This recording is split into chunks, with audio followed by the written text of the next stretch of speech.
In today's video, I'm going to teach you how to repair Outlook data files. Keeping your Outlook data intact and error-free is crucial for seamless communication, and knowing how to repair corrupt data files can save you a lot of frustration and time.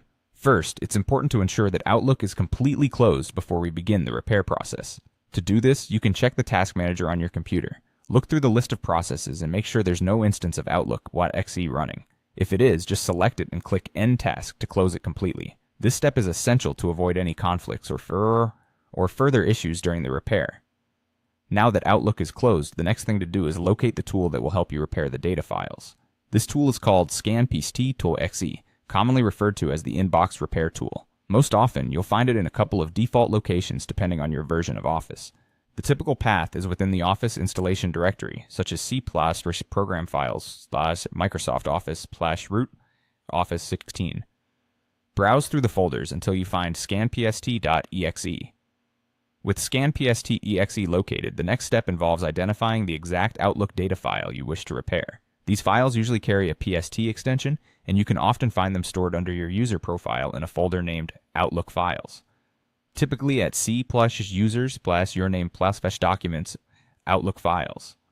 If you have multiple PST files, make sure to select the one that you suspect is causing trouble. Once you have located both the scanpst.exe tool and the relevant PST file, open scanpst.exe. You'll be prompted to browse for the specific PST file that needs checking. Navigate to the folder containing your Outlook data files. Select the appropriate file and then click on Start. The tool will begin scanning the file for any potential errors or corruption.